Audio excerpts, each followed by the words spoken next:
Habari za wakati huu, karibu sana kwenye Multipolar Vision, Jumapili nyingine tena yenye tija na kuhakikisha kwamba tunakuandalia na kukusogezea kile ambacho hii leo tumekiandaa kwa ajili yako mtazamaji kupitia Clouds TV, na tunaangazia yale ambayo yanaendelea kujiri ulimwenguni kutoka nje ya mipaka ya bara la Afrika, lakini vivyo hivyo ndani ya bara la Afrika kwenye kuangazia masuala ya siasa.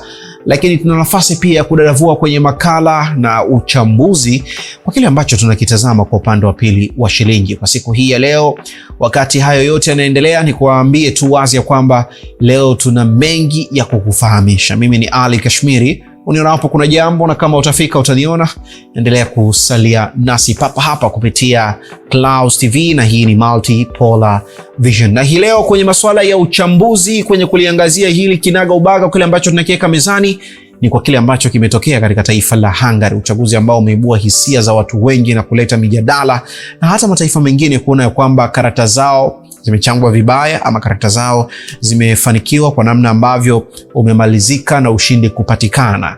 Na hapa tutapata nafasi pia ya kuzungumza na Godfrey Mchungu, mchambuzi wa siasa za kimataifa. My brother, tuko vizuri kabisa. Karibu sana kwenye Multipolar. Asante sana.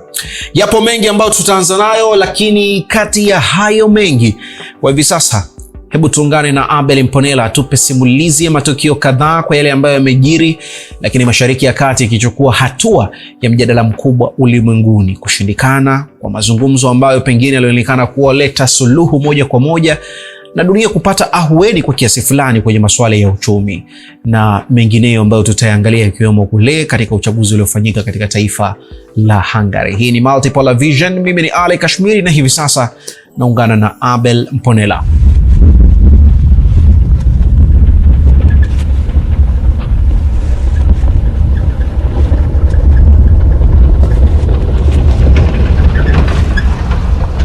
Asante sana Ali Kashmiri. Sehemu ya kwanza ya Multipolar Vision, hapa tunaangazia ushindi wa Magyar katika uchaguzi wa Hungary.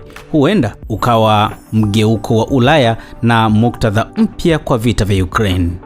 Ushindi huu pamoja na chama chake cha Tisiza katika uchaguzi wa bunge nchini Hungary hauwakilishi tu mabadiliko ya madaraka katika mojawapo ya nchi za Umoja wa Ulaya, bali pia mabadiliko makubwa ya kisiasa yenye athari kwa Ulaya nzima. Umuhimu mkuu wa kimataifa wa uchaguzi huu uko katika ukweli kwamba Hungary chini ya Orban ilikuwa moja ya vizuizi vikubwa vya ndani dhidi ya msimamo wa pamoja wa EU kuhusu Ukraine, vikwazo na mahusiano pamoja na Urusi. Kwa miaka mingi Orban aligongana na Brussels. Alizuia au kuchelewesha maamuzi kuhusu misaada kwa Kiev. Aliendeleza mahusiano ya karibu na Moscow, na kwa ujumla alionekana kama ishara ya mbadala wa ilbero ndani ya Umoja wa Ulaya. Hivyo kushindwa kwa Orban kunaonekana na wasomi wa EU kama fursa ya kudhoofisha mojawapo ya vituo vinavyoonekana wazi vya upinzani dhidi ya msimamo wa pamoja wa Ulaya na ule unayounga mkono Ukraine. Ndio maana kwa mwitikio wa miji mikuu ya Ulaya ulikuwa wa haraka sana na wa hisia.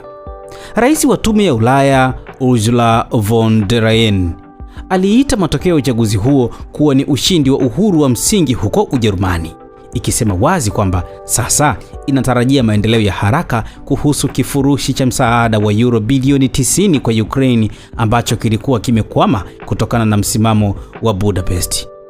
Hii ni ishara muhimu sana. Kwa mtazamo wa EU, ushindi wa Magyar hauaminishi tu kurejea kwa Hungary katika ulinganifu wa karibu na Brussels, bali pia fursa ya kurejesha kiwango cha juu cha uratibu wa sera za Ulaya kuhusu suala la Ukraine. Kwa vita vya Ukraine vyenyewe, hili linamaanisha uwezekano wa mabadiliko makubwa katika mazingira ya kisiasa.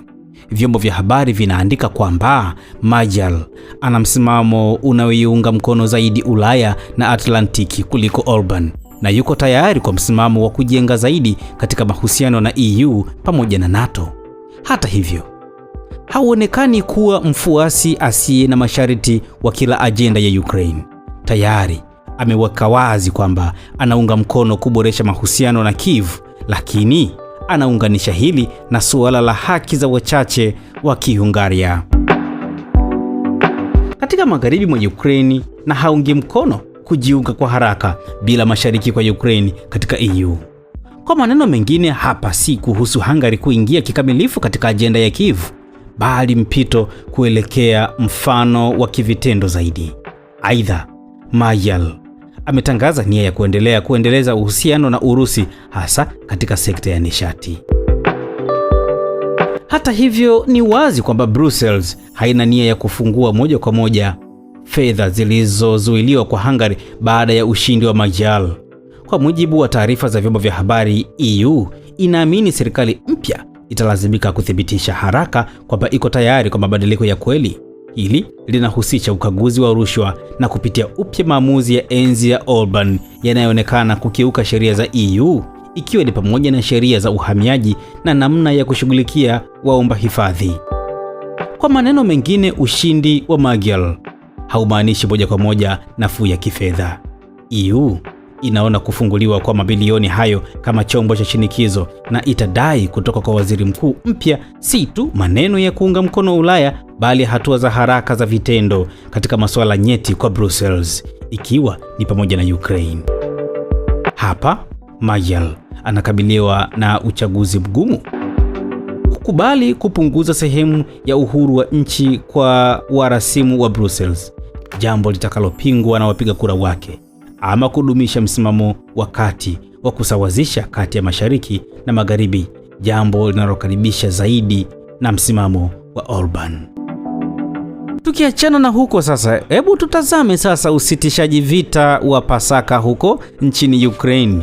Wiki hii ilishuhudia utulivu wa muda katika maeneo ya vita nchini Ukraine. Urusi ilitangaza kusitisha mapigano kwa saa 32 kwa ajili ya Pasaka ya Orthodox, kuanzia saa 10 jioni Aprili 11 hadi mwisho wa Aprili 12, na ilitarajia majibu ya aina hiyo kutoka Kiev. Muundo huu wenyewe unaonesha kiwango cha chini cha uaminifu. Usitishaji huo haukuwa makubaliano rasmi, bali ni hatua ya upande mmoja iliyoambatana na tahadhari kuhusu uchokozi na hatua za kujibu. Hata wakati wa mapumziko hayo mafupi, mvutano uliendelea, si tu Ukraine bali pia katika maeneo ya mpakani ya Urusi. Reuters iliripoti shambulio la jeshi la Ukraine katika eneo la Kursk wakati wa usitishaji. Hata hivyo, katika hali hii isiyokamilika, mapumziko ya Pasaka yalikuwa na muhimu sana. Yalionyesha kuwa pande zote bado ziko tayari kutumia vipindi vifupi vya kibinadamu na kidini kama ishara ya kidiplomasia. Katika baadhi ya maeneo ya mstari wa mbele, wanajeshi waliweza kukusanya miili ya waliofariki. Matokeo ya athari zaidi yalikuwa ni ubadilishanaji wa wafungwa. Urusi na Ukraine zilichinjana, wanajeshi 175 kila upande. Urusi pia iliripoti kurejeshwa kwa raia 7 waliotekwa katika eneo la Kursk. Katika hali ya kukwama kwa mazungumzo, ubadilishanaji wa wafungwa unabaki kuwa moja ya maeneo machache yenye matokeo hasi. Katika uwanja wa vita, hali ya kijeshi haikubadilika sana. Taarifa zinaonyesha mkusanyiko wa vikosi vya Urusi katika maeneo ya Pokrovsk, Guyapol na Kostavrok, maeneo ambayo Moscow bado inaonekana kuwa na mpango wa kusonga mbele pole pole. Kiev inaendelea kushikilia mistari yake, lakini chini ya shinikizo la uchovu, uhamasishaji wa lazima na hatari ya mpenyo mpya wa kijeshi. Na sasa wacha tutazame vita ya Marekani na Israel dhidi ya Irani inayoendelea kutikisa sasa kingo za kushoto za mrengo wa kisiasa. Tukio kuu la wiki hii lilikuwa kuvunjika kwa mazungumzo kati ya Marekani na Irani kuhusu kumaliza vita. Mazungumzo yalifanyika Islamabad, lakini hayakufikia makubaliano kuhusu nyuklia, vikwazo ama masharti ya kumaliza vita. Hata hivyo, mawasiliano hayajakoma kabisa, na usitishaji uliopo una kikomo hadi Aprili 22, ukionyesha uwezekano wa kuibuka upya kwa mgogoro mpya.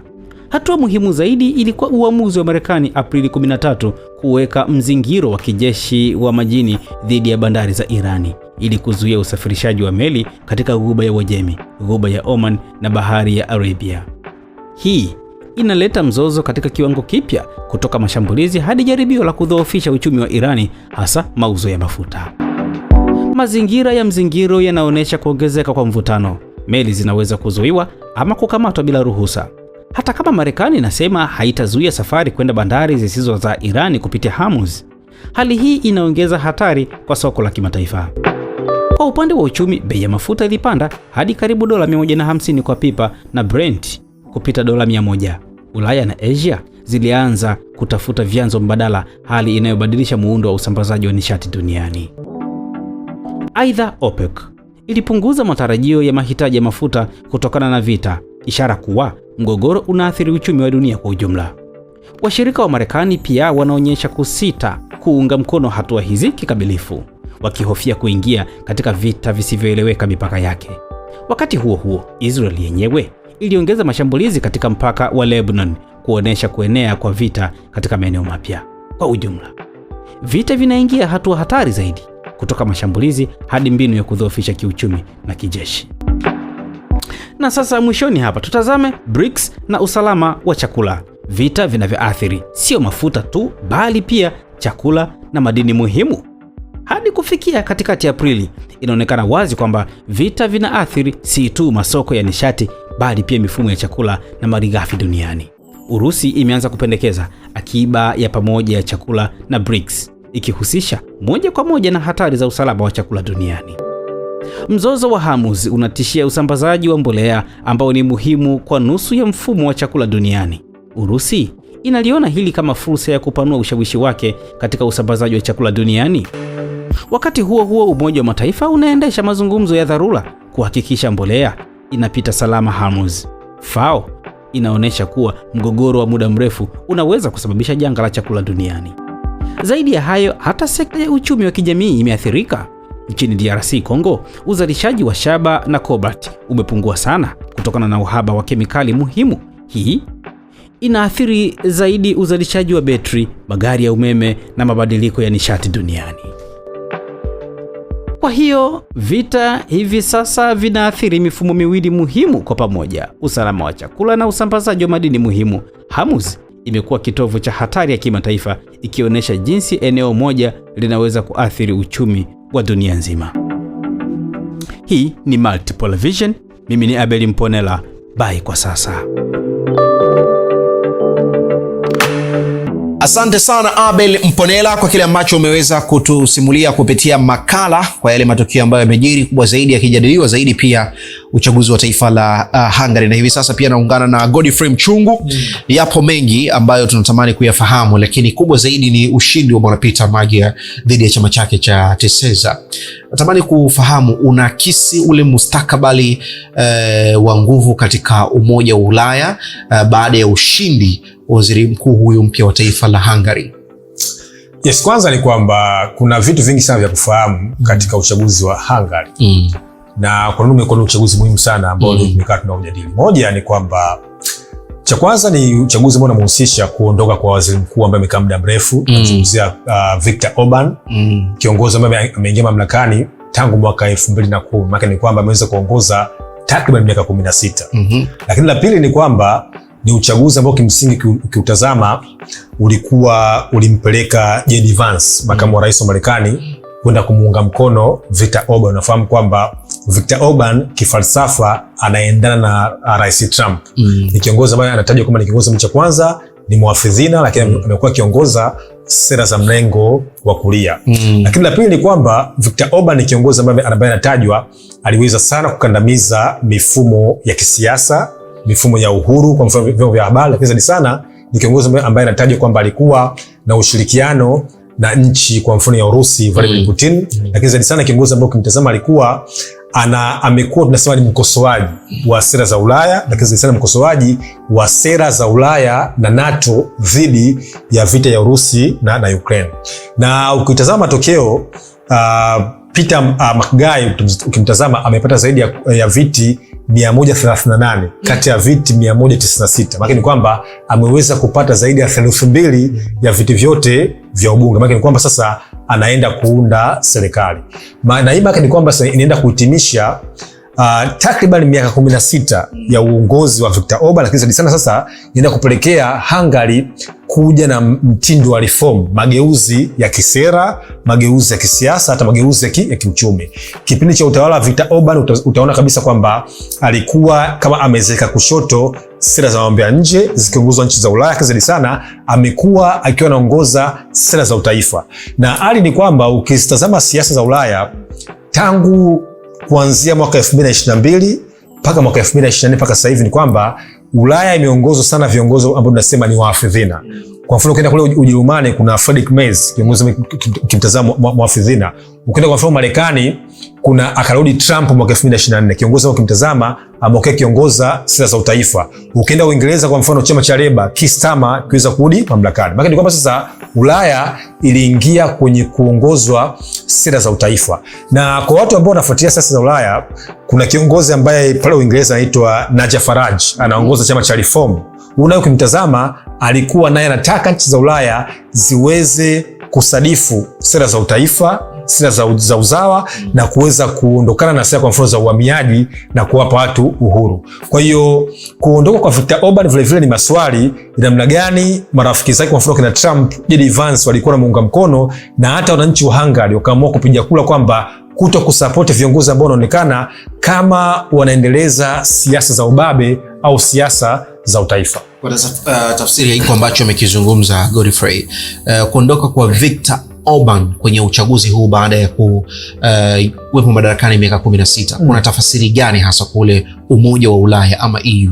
Yes, kwanza inaonyesha ni mwanzo mpya wa nchi Hungary, na kwa takriban viti 138 katika viti 199, maana ni kwamba sasa uongozi mpya wa Hungary utaenda kufanya mageuzi makubwa, cha kwanza ya kisiasa, mageuzi makubwa ya kiuchumi, mageuzi makubwa ya kijamii. Kama nilivyosema kwamba Viktor Orban alikuwa anataja kwamba ameweza kuminya misingi ya demokrasia, misingi ya uhuru, lakini misingi ya kuendeleza sera za utaifa. Kwa hiyo uongozi mpya unataja kwamba utakuja mabadiliko.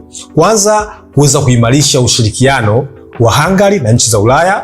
Pili, tutashuhudia mageuzi makubwa ya kisera na hata kimtazamo, hususan kwenye sera mambo ya nje ya nchi ya Hungary. Kwa sababu unafahamu tangu operation ya Urusi nchini Ukraine, viongozi ambao walikuwa wanamuunga mkono kwa mfano Putin alikuwa ni rais waziri mkuu Viktor Orban utazama wa Hungary, lakini vile vile utazama kiongozi kwa mfano Trump avudi mamlakani. Maana ni kwamba sasa tutaenda kushuhudia mabadiliko makubwa sana, cha kwanza ya kisera, ya pili ya kimtazamo. Lakini zaidi sana ukitazama huu uchaguzi umekuja na kitu kinachoitwa mtanziko, kwa sababu unafahamu safari moja ya JD Vance kwenda kumuunga mkono Viktor Orban ikapelekea wananchi kuona kwamba kutokiunga mkono serikali ya Viktor Orban na kwamba serikali ya Hungary. Maana ni kwamba sasa wananchi walipiga kula kama ya kisasi, yani kwamba hao maafiki zako ambao wanaunga mkono kwa mfano dhidi vita ya Iran, kwa mfano kuunga mkono kwa mfano wa Israeli, ilipelekea wananchi wa Hungary kuweza kuchagua kiongozi mdogo na kijana wa chama ambacho mtazama kimekuwa kinaunga mkono sera za mageuzi ya kisera na kisiasa kuweza kuondoa utawala takriban miaka 16. Kwa hivyo vile kihistoria Hungary ni taifa ambalo kimtazama lilikuwa likiongozwa katika mizania ya kikomunisti, yani siasa za mlengo wa kushoto. Unafahamu kwamba hiki ambacho kinachoitwa USSR ambao kilianzishwa baada ya mwaka 1917 kinachoitwa mapinduzi ya Bolshevik nchini Urusi, tukashuhudia kwa mwaka 1922 ukaanzishwa Umoja wa Kisovieti. Kwa hiyo Hungary leo ukitazama kihistoria imekuwa ikifuata sera za utaifa, lakini kihistoria imekuwa ikifuata sera za komunisti. Kwa sasa kuanguka kwake kwa kweli tunategemea ni mwanzo mpya wa siasa za kuondokana siasa za mlengo wa kulia, siasa za komunisti na kuja na siasa za utaifa au siasa za mageuzi. Hapo kwa sababu umezungumza pia sehemu ya wananchi kulipiza kisasi baada ya JD Vance kwa mataifa ya Marekani kuunga mkono kwa Viktor Orban. Kushindwa kwa Viktor Orban kunaweza kuwa ni sehemu ya sintofahamu ama mgogoro ndani ya taifa la Hungary kwenyewe baada ya uchaguzi kukamilika. Cha kwanza inaonyesha kwamba namna gani bado siasa za Ulaya zimekuwa zikipitia mabadiliko makubwa sana. Na unajua nchi za Ulaya ukitazama kuna hizi ambazo zinaitwa global agenda, zimekuwa zikipitia masuala ya msingi manne tunasema. Moja tunasema ni economic recession. Ulaya sasa hivi kuna mdororo mkubwa sana wa kiuchumi. Kwa hiyo viongozi wengi ukitazama wamekuwa wakija na kuondoka kwa sababu wananchi wamekuwa wakipitia mdororo mkubwa wa kiuchumi. Lakini la pili tunafahamu kwamba Ulaya inapitia katika global insecurity, yani ukosefu wa usalama wa kimataifa. Kwa mfano vita vya Urusi au uvamizi wa Urusi umepelekea nchi nyingi za Ulaya kuweza kubadilisha mustakabali wake wa kiusalama na wa kijeshi. Lakini la tatu, Ulaya inapitia katika kuibuka wa siasa au vyama vya kihafidhina ambavyo vinataka moja, kupigania haki za wazawa, la kwanza. Lakini la pili, kupigania haki za utaifa. Lakini la tatu, kupambana masuala kwa mfano ya uhamiaji. Lakini la nne, kuwapa wazawa kune mataifa yao haki za msingi na hata kuwabagua wale ambao wanaitwa wahamiaji ambao wamekuwa wahamiaji haramu. Na hoja nne ambayo inakuja namna gani lazima nchi za Ulaya zimepitia katika dhana ambayo inaitwa migration. Na hapo tunasema illegal migration. Kwa mfano unafahamu baada ya nchi nyingi za kwa mfano za Kiarabu na nchi za Kiafrika wamekuwa na hamasa kwenda kwenye nchi za Ulaya. Kwa hiyo kinachoitwa kwamba kutafuta maisha mazuri. Kwa wakina Viktor Orban ni viongozi ambao walikuwa wanatetea sera za utaifa, sera za Ulaya. Kwa hiyo kuondoka kwake maana ni kwamba sasa inaenda kufificha, tunasema kufifisha moja, juhudi za viongozi wenye kufuata sera za mrengo wa kulia kuweza kuondoka mamlakani. Lakini vile inaonyesha namna gani sasa bado nchi za Ulaya wamekuwa wanapigania maslahi ya wakati huo.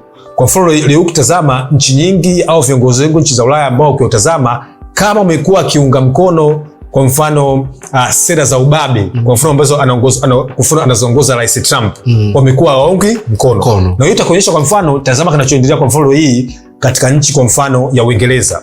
Keir Starmer na chama chake cha Labour wamekuwa wakisikiliza sauti za wananchi kwamba hatuwezi kujiingiza kwenye fujo ambazo sisi hatukuanzisha. Ukienda kwa mfano kule katika nchi ya Italy, Giorgia Meloni amekuwa akimpinga Trump waziwazi na hata kubadilisha na kuvunja uhusiano dhidi ya Israeli kwa kuwauzia silaha. Kwa sababu Viktor Orban aliingia kwenye mkenge moja, kushirikiana na viongozi ambao hawapendwi na wananchi wa sasa hivi. Kwa sababu nafahamu moja ya mkakati katika kuungwa mkono, kwa mfano kuna swala zima la vita, unahitaji kupata mass support. Kupata mass support kuanzia domestic mpaka international. Kwa hiyo ukitazama kwenda kwa JD Vance na kusema kwamba Viktor Orban, Rais Trump anakuunga mkono, ilikuwa kama ni jibu la wananchi kupiga kura ya kisasi dhidi ya kuondosha utawala wa Viktor Orban takriban miaka 16. Uchaguzi wa namna ambavyo ulienda na umefanyika katika taifa la Hungary unatoa fundisho gani kwa viongozi wa Ulaya, hususan wale ambao falsafa zao pengine huwa mara kadhaa wanaamini kwa namna ya uzoefu wa madaraka na uongozi wananchi tu watawapitisha kulingana kile ambacho wanakiamini? Yes, kwanza nchi za Ulaya kutazama zimekuwa na dhana ambayo inaitwa transparent, dhana ya uwazi. Lakini dhana ya pili tunasema ni accountability, uwajibikaji. Lakini dhana ya tatu tumeona kabisa kwamba wananchi wamekuwa na sauti ya kuweza kuamua mustakabali ambao kama nchi au wananchi wameamua wanaweza kuchagua.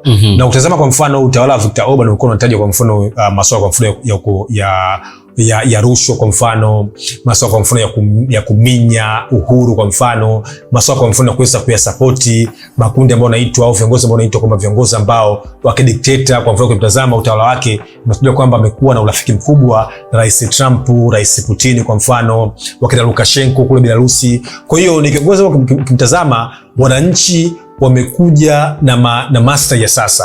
Na kama nilivyosema kwamba siasa zinabadilika na siasa huwa zimekuwa zikifafanua au zikifafanuliwa kwa kuzingatia mahitaji ya wakati wa sasa hivi. Sasa hivi dunia ya Ulaya imekuwa ikipitia katika ukosefu mkubwa wa usalama. Na hapa nazungumzia mzozo kati ya Urusi na Ukraine. Tangu umeanza mwaka 2022 kwa kweli imepelekea nchi nyingi za Ulaya kuweza kutofautiana kimtazamo. Kwa mfano nchi ya Hungary ambayo ilikuwa inaongozwa na Viktor Orban, mtazama kwa mfano nchi za Ulaya wamekuwa na utofauti mkubwa sana wa kisera.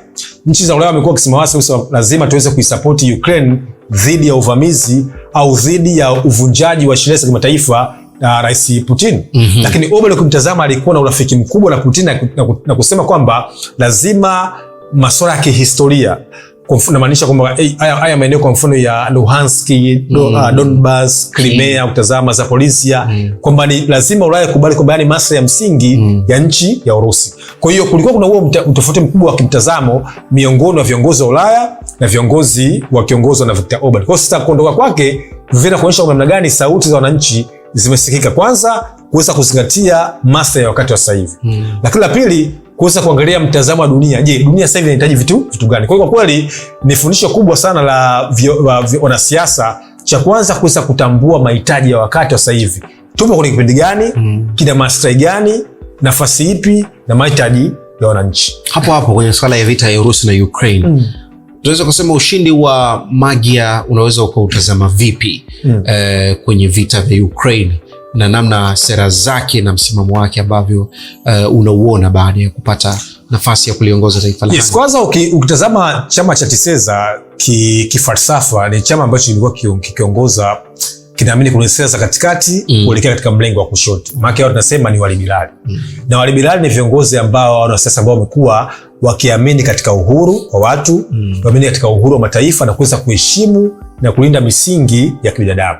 Kwa hiyo ana jumla ya viti bungeni 138. Maana ni kwamba anaweza kwenda kubadilisha katiba hiyo ya kwanza. Lakini la pili, anaweza kwenda kubadilisha sheria, taratibu na miongozo, sababu yeye anakuwa na mass majority katika bunge. Hii maana ni kwamba tunaenda kushuhudia namna gani Hungary inaenda kupitia kwenye mwanzo mpya wa siasa za kidemokrasia moja, na mwanzo mpya wa siasa za kimageuzi. Ukitazama mtangulizi wake alikuwa anaendelea kulinda misingi na kuendelea kusapoti kwa mfano Urusi dhidi ya vita yake dhidi ya Ukraine. Kwa hiyo kumtazama huyu hapa anakuja mtazamo ambao cha kwanza utakuwa unashirikiana na nchi za Ulaya, kwa sababu kumbuka Viktor Orban alikuwa anapinga waziwazi sera za uhamiaji, sera za uchumi, sera za vita, hata sera ya mambo ya nje ya Ulaya dhidi ya vita ya Urusi na Ukraine. Kwa hiyo kuja kwa Peter Magari maana ni kwamba sasa inakuja kuonyesha mustakabali mpya. Cha kwanza tunaenda kushuhudia namna gani aenda kubadilisha sheria, kuna kubadilisha katiba, hata miongozo. Kwa namna gani sasa nchi ya Hungary itakuwa na mtazamo tofauti kutoka kwenye kuamini kwa mtazamo wa kihafidhina au wa kitaifa kwenda kwenye kuamini mtazamo wa kiliberali au msingi wa uhuru wa siasa za kimataifa. Kwa hiyo ambacho umekizungumza Mchungu inanitafakarisha kidogo. Nikija kwenye ushindi wa Peter kupitia chama cha TISEZA, ushindi wake unaweza ukaleta mustakabali kama taifa la Hungary kutokuwa na masharti ya aina yoyote dhidi ya Ukraine. Unajua ni kwamba kule vita ya Ukraine tunasema kuna utofauti mkubwa wa mawazo. Na kumbuka kuna utofauti mkubwa sana wa viongozi wanapoliangalia swala zima la Ukraine. Moja, viongozi wa Ulaya wamekuwa wakiona Urusi amevunja sheria za kimataifa. Unafahamu kwamba kuna sheria za kimataifa kutokana na tunasema United Charter namba 5 ni kwamba lazima tuweze kuheshimu territorial integrity, yani haki ya nchi kuweza kujitawala na haki ya nchi kuweza kuamua mustakabali wake ambao kimsingi umeamua kama wananchi. Ukimtazama kwa mfano rais wa Ukraine Volodymyr Zelensky anapoingia mamlakani aliwaahidi wananchi wa Ukraine kwamba ataenda kuibadilisha Ukraine na kuja katika mtazamo mpya wa kisiasa na kiuchumi, hata kuweza kuingia katika umoja wa kujihami nchi za magharibi ambao ni NATO. Sasa kuna baadhi ya watu mtazamo umekuwa una tofauti. Moja, ukimtazama kwa mfano Viktor Orban alikuwa anapinga swala la uhuru wa Ukraine na akirejelea mkataba wa miaka 90 ambao ulisema kwamba nchi za Belarusi, Poland, Ukraine lazima ziweze kuwa neutral. Yaani mustakabali wao usiegemee mashariki wala magharibi. Lakini vivyo ukimtazama kiongozi kwa mfano wa Belarusi Alexander Lukashenko na alikuwa anapinga kwamba lazima tuweze kuheshimu mikataba ya kimataifa hata kiusalama. Sasa kuja kwa mawazo mpya maana ni kwamba sasa kuonyesha namna gani sasa tumeingia kwenye siasa mpya za vijana ambao wanaamini katika uhuru. Kwamba lazima uweze kuwapa watu uhuru ambao wanaamini. Kwamba uweze kuwalazimisha watu mustakabali au maoni ambao kimsingi mbona unayotaka. Kwa hiyo maana ni kwamba sasa inakuonyesha kwamba kuna siasa za Hungary kutakuwa kuna tunasema shift of opinion, yani mabadiliko ya kimtazamo miongoni mwa serikali, wanasiasa, wananchi. Na hata kutazama kipindi Viktor Orban anazungumza alisema wazi kabisa kwamba kwanza amekiri kushindwa, lakini la pili amempongeza tunasema mpinzani wake. Lakini la tatu sasa mpinzani wake kumbuka anahodhi takriban 2/3 ya viti vyote bungeni. Viti 199 anaongoza viti 138. Maana kwamba ana majority voter. Lakini vile lazima tujifunze kwamba kuna siasa za Hungary watu walikuwa kuna kitu kinaitwa kuna siasa unaita vote fatigue. Yaani watu walikuwa wamechoka kupigia chama kile kimoja. Na of course na kiongozi ule takriban miaka 16. Kwa walikuwa wanataka mwanzo mpya na mustakabali mpya. Na hiyo inakuonyesha vile vile hata kuna uchaguzi kwa mfano wa Uingereza. Chama cha Conservative kimeongoza takriban miaka tangu mwaka 2010 mtazama, lakini mwaka 2024 tukashuhudia chama cha Liberia kauli mamlakani. Maana ni kwamba sasa watu walikuwa tunasema ile vote fatigue, yani watu walichoka kupigania chama kile kile, watu wale wenye siasa zile. Kwa hiyo unaona kabisa kwamba inaingia katika Hungary, inaingia kwa mfano katika nchi ya Uingereza na nchi nyingine nyingi ambazo kimsingi zinatarajiwa kufanya uchaguzi mwaka 2026. Kushinda kwa Peter kupitia chama cha TISEZA kimefanya pia viongozi wengi wa EU kuwa na wake up call na mijadala, pengine kufikiria hata baadhi ya fedha ambazo zilizuiwa kuziachilia. Pengine kushinda kwa bwana Peter na kuongoza serikali hii baada ya Orban kushikilia madaraka miaka 16 kunaweza kuirejesha Hungary kwenye ule umoja wa Ulaya kwa kasi ile ambayo inatazamwa. Lakini pia vile natamani kufahamu zaidi kuhusiana na mchakato wa kipindi hiki baada ya uchaguzi, ama kwa msingi unaweza kikawa kipindi kigumu zaidi ya kile ambacho mwanzoni kilikuwepo. Yes, kwanza ukitazama misimamo ya Viktor Orban ilikuwa ni misimamo ya kihafidhina, hilo la kwanza. Na nchi ya Hungary ilikosa misaada mingi sana ya kifedha hata ya kiuchumi kwa sababu ya msimamo wake wa kiitikadi, kama nilivyosema kwamba amekuwa akiongoza au akisimamia sera za mrengo wa kulia. Kwa sababu kuja kwa uongozi mpya ni kwamba sasa tunaenda kushuhudia kwamba Hungary ikienda kufunguka kiuchumi.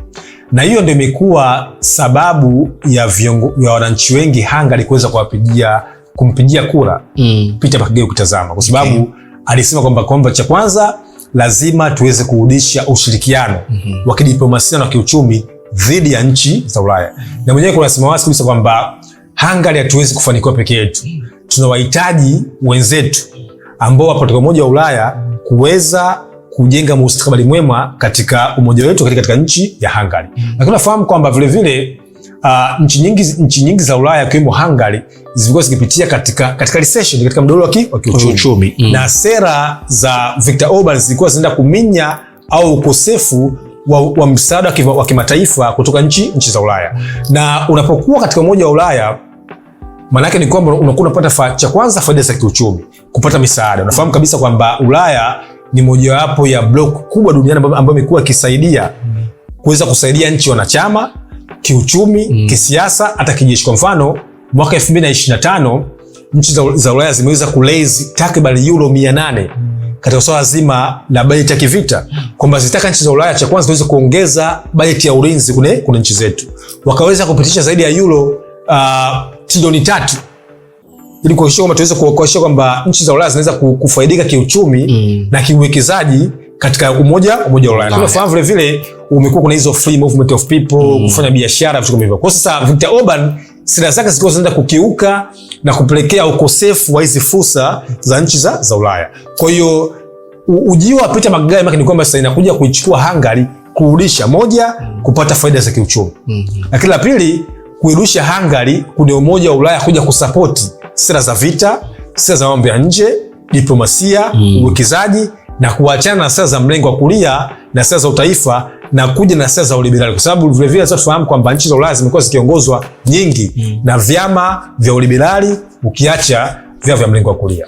Ukiangalia kiuhalisia, wananchi wengi walipinga mpango wa Brussels kwa sababu ya kile ambacho wamekiona kwa TISEZA kama chama ambacho kimechukua madaraka. Victor ameongoza katika kipindi cha miaka 16. Mwelekeo mpya wa serikali iliyopo hivi sasa, unafikiri unaweza ukachukua muda gani kwa namna ambavyo sera zake zimejiuza na kupata nafasi ya ushindi? Yes, kwanza hatua ya kwanza ni kwenda bungeni. Kwa sababu unafahamu nchi nyingi za Ulaya zimekuwa zikiongozwa demokrasia ya kibunge. Demokrasia ya kibunge ni demokrasia ambayo chama ambacho kimeshinda uchaguzi kinakuwa kinaenda bungeni kwenda kuunda serikali. Na inahitajika chama hicho kuweze kupata 2/3 ya kura zote za viti vya ubunge. Kwa hiyo kinachofika sasa hivi ni kwamba Peter Buttigieg ataenda bungeni kwenda kuunda serikali. Akiunda serikali ataweza kuwa waziri mkuu. Akiwa waziri mkuu anapata fursa ya kuja na sera mpya moja. Lakini la pili, kuja na mtazamo mpya na mwelekeo mpya wa siasa na serikali ya Hungary. Na hapa maana ni kwamba sasa tunaenda kushuhudia namna gani Hungary inakuja kurudisha uhusiano wa kiuchumi, wa kimkakati na hata wa kijamii. Kutoka kule kuna siasa za kusimamia misingi au kupigania uafidhina na sera za mlengo wa kulia kwenda kwenye sera za katikati katika mlengo wa kushoto ambazo za uliberali. Lakini la pili vile vile tuna kushuhudia namna gani Hungary inaenda kufunguka kiuchumi. Kama nilivyosema kwamba Viktor Orban kwa kweli ameweza sana kusababisha Hungary kuto kupata misaada ya kiuchumi. Lakini la pili kuifanya Hungary kuwa kama kisiwa, kama kutengwa, kwa sababu ukimtazama alikuwa anaenda kinyume na viongozi wa Ulaya vile wanapoitazama mzozo wa Urusi na Ukraine. Mzozo wa Urusi na Ukraine ni mzozo ambao ukimtazama umekuwa ukitofautisha na kugawanisha viongozi wengi wa kidunia. Kuanzia Marekani, Uingereza mpaka Ulaya. Wamekuwa wengi wakitazama kwamba lazima tuweze kulinda international integrity, kuweza kulinda misingi ya kimataifa, kwamba lazima kila taifa liweze kujiamulia mustakabali wake wenyewe. Kwa hiyo Viktor Orban ukimtazama alikuwa na kinyume na hiyo misingi ambayo ndio imekuwa core fundamental factor ya uanzishwaji wa Umoja wa Ulaya. Umoja wa Ulaya ulianzishwa kwa lengo kuhakikisha kwamba wananchi wanakuwa huru, mataifa wanakuwa huru katika uchumi, katika uwekezaji, uhamiaji, hata masuala mbalimbali ya kiulinzi. Kwa hiyo kwa kweli ni uongozi mpya ambao utakuwa ni utofauti sana na uongozi wa miaka 16 wa Viktor Orban. Chini ya Viktor Orban pia kwa namna moja ama nyingine Hungary iliunda nafasi ya kipekee sana kwenye sera ya mambo ya nje ndani ya Ulaya, ikiendeleza pia mahusiano si tu Brussels lakini na Washington, lakini vivyo hivyo kwenye taifa kama Urusi, lakini tumetaja pia China, na kwa ujumla pia ajenda ya mfumo wa multipolar unaozidi kupinga ile zana ya dunia kuongozwa kwa nguvu ya taifa moja ama taifa fulani. Sasa ukiangalia kwa hiki ambacho natamani kukifahamu, eneo kama wanasema Budapest ilijikusanyia mtaji mkubwa sana wakati wa kisiasa na masuala ya kiuchumi na kidiplomasia katika mahusiano na Moscow, Beijing pamoja na Hungary. Peter Magyar, kitu gani ambacho atakifanya katika hali kama hii ambayo mshirika wake nyuma sera zake zilikuwa zina mlengo wa tofauti na yeye alipoingia? Swali zuri sana. Kwanza utazama eneo la Budapest ambao umekuwa ni mji mkuu wa Hungary. Kimekuwa ni kituo kikubwa sana cha diplomasia. Mmoja tunafahamu kuanzia mwaka 2024 Rais Xi Jinping aliweza kufanya ziara katika nchi ya Hungary na kuweza kukutana na Viktor Orban katika mji wa Budapest. Kwa hivyo unafahamu vile vile moja ya mazungumzo ambayo yalifanyika kati ya Marekani pamoja na nchi ya Urusi yalifanyika katika nchi ya Hungary na Viktor Orban alihost huo mkutano. Na kwa nini viongozi wengi kwa mfano wa rais wa China Xi Jinping na Rais Vladimir Putin wamekuwa wakimwamini Viktor Orban? Cha kwanza ni kiongozi ambaye amekuwa akiamini kwenye misingi na falsafa ya sera zao. Lakini la pili, amekuwa ni muungaji mkono sana wa hii dhana ambayo inaitwa dhana multipolar, dunia mpya ambayo inaaminika kwamba haiongozwi na kiranja moja. Yani tumetoka katika siasa za unipolar politics au bipolar, tumeingia kwenye siasa za multipolar. Na ukimtazama Viktor Orban amekuwa akijaribu kuiambia Ulaya kwamba zama zimebadilika. Kwa tumeingia kwenye zama mpya, mustakabali mpya ambao hautaongozwa na pande moja ya dunia. Lazima tukubali kwamba tumeingia kwenye zama ambazo tunaongozwa na pande nyingi za kidunia. Ndio maana hata yeye alichukua jukumu la kuwa center of diplomacy, yani mahali ambapo diplomasia au majadiliano yamekuwa yakifanyika. Kwa sasa kuondoka kwake, vile vile nchi kwa mfano ya Urusi wanaangalia kwa karibu sana siasa mpya za Peter Magyar. Lakini zaidi sana nchi kwa mfano ya China, mustakabali mpya baada ya kuondoka Viktor Orban. Maka ni kwamba uchaguzi wa Hungary, kuna swali la msingi kwamba sio tu uchaguzi ambao unagusa wananchi wa Hungary, lakini umekuwa ukigusa katika eneo la Moscow, kwa kwamba Urusi, katika eneo la China utazama. Kwa sababu kumbuka wamepoteza mshirika wao kimkakati. Lakini unafahamu vile vile kuna siasa lazima uweze kuwa na ally, lazima uweze kuwa na washirika ambao wanaamini kuna sera zako, unaweza wakakusemea, wakapigania, atakusimamia. Kwa hivyo vile unaona kabisa kwamba ushindi wa Peter Magyar unakuwa vile ni funzo na mustakabali mpya wa nchi ya Urusi chini ya Vladimir Putin na nchi ya China chini ya Rais Xi Jinping. Hapo kwa Bwana Viktor Magyar tukiwa tunamalizia, baada ya kupata ushindi kwa namna ya sera zake zilivyo, itaiacha Budapest kuwa huru kama ilivyokuwa mwanzo, kwa maana ya kwamba ile nguvu ya kimultipolar ilikuwa ina uwezo kama hivyo wa kuhost mikutano mikubwa kutoka mataifa China, Urusi na pengine kwa hivi sasa kulingana na sera ambazo yeye yuko nazo na kipaumbele na viongozi wa Ulaya kumwona ni mtu wa muhimu, kuiminya ama kuifinya Budapest ama Hungary kwa ujumla kutokuwa huru kama ambavyo mwanzoni ilivyokuwepo na kushirikiana na mataifa ya Urusi na China.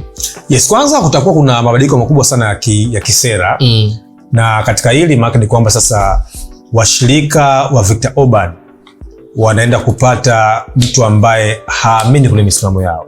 Maana ni kwamba sasa ule urafiki au mtetezi wa sera za utaifa au sera za mrengo wa kulia ambazo zilikuwa zikiongozwa kwa mfano na Rais Trump, Rais Vladimir Putin kwa mfano, au Rais Xi Jinping, maana ni kwamba sasa wameenda kupoteza alai wao wa kimkakati. Kwa hiyo mwanzo mpya maana ni kwamba sasa tunaenda kushuhudia mabadiliko makubwa sana, cha kwanza ya kimtazamo, lakini la pili ya kisera, lakini la tatu mtazamo wa Hungary kwenye sera ya mambo ya nje. Maana utabadilika kwenda kwenye kuungwa mkono harakati za Rais Putin dhidi ya Ukraine na kwenda kuungwaji mkono wa nchi za Ulaya dhidi ya kuheshimu misingi, taratibu za kimataifa na uhuru wa Ukraine kwenye kuamua mustakabali wao wenyewe. Huyo ni Godfrey Mchungu, ametueleza mengi kwa yale ambayo yamejiri katika taifa la Hungary. Pengine mtazamo wa eneo kama Budapest ambalo lilikuwa likihodhi mikutano na kuwa ni kituo kikuu cha masuala ya diplomasia kwa mikutano mikubwa ya kimataifa, ikihodhi marais mbalimbali. Uhuru wake utaendelea kuwepo kulingana na sera na miongozo ya chama cha TISEZA dhidi ya Bwana Peter, na baada ya Viktor Orban kushika nafasi ya mamlaka ya waziri mkuu katika taifa hilo miaka 16 na kisha wananchi kufanya maamuzi.